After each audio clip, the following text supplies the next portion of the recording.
Untuk memahami dunia terorisme, ada beberapa hal yang harus diperhatikan agar kedepannya kita bisa meniadakan ancaman terorisme kepada sendi beragama. Karakter anatomi terorisme di Indonesia sudah berubah petanya. Sekarang mengikuti peta teroris dunia. Karakternya 1. Unpredictable, 2. Unstoppable, 3. Deadly, dan 4. Menarget soft target. Dulu yang ditarget adalah hard target. Apa itu hard target? Markas polisi, gedung-gedung pemilik dubes asing, kantor-kantor usaha milik asing. Namun sekarang publik dimanapun, di pasar, di jalanan, tempat ibadah, tempat-tempat yang tidak dijaga oleh pihak keamanan bisa diserang. Inilah brutalnya mereka saat ini. Satu lagi, terorisme di Indonesia sudah masuk teror generasi keempat. Teror generasi keempat adalah state sponsor terrorism yang terkoneksi dengan dunia luar dan menggunakan IT. Pastinya bukan hanya dunia luar, tapi negara tertentu menarget Indonesia. Generasi 1, 2, 3 nanti dijelaskan di chapter yang lain, di video yang lain. Mau bukti? Kita bahas apa yang tetangga kita hadapi, Filipina di tahun lalu. Fakta lapangan mengenai Maute dan Abu Sayyaf.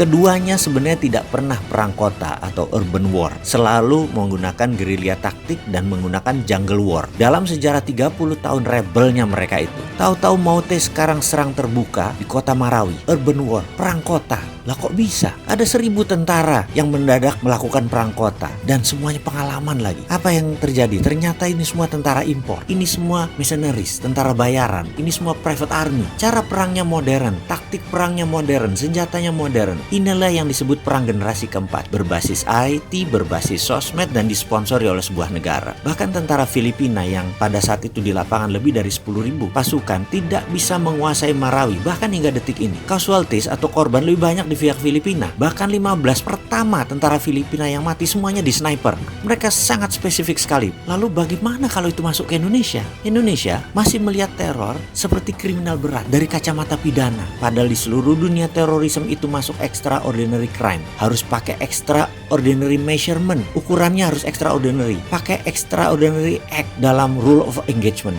Ini war, ini perang. Kalau pakai pasal pidana dan hanya ahli hukum pidana yang menangani, ya tidak akan bisa menyelesaikan counter insurgensinya, counter intelligence, dan menyelesaikan masalah terorisme. Tidak bisa melakukan counter intelligence strategik kalau menggunakan pidana, tidak menggunakan pasal pro justisia, tidak bisa melakukan counter terorisme kitanya. Kasihanlah Bapak polisi, kasihanlah Bapak TNI, karena tidak bisa maksimum kerjanya. Kasihan BIN yang hanya tugasnya jadi nginteli saja kalau kayak gini. Jadi boleh dong pakai extra power yang sedikit besar agar negara Indonesia menjadi tentram, yaitu tidak menggunakan pro justisia, gunakan pendekatan extraordinary crime. Gerakan counter ini sekali lagi harus tidak pro justisia. Ini harus pakai undang-undang baru, yaitu undang-undang melindungi segenap tumpah darah Indonesia, dan operasinya senyap menggunakan BIN. Intinya seperangkat oli, operasi lawan insurgensi sebenarnya sudah lengkap, rapi, terbungkus. BIN itu sudah siap, TNI, Polri itu sudah siap. Hanya undang-undang keamanan nasionalnya aja yang belum lahir mendukung mereka.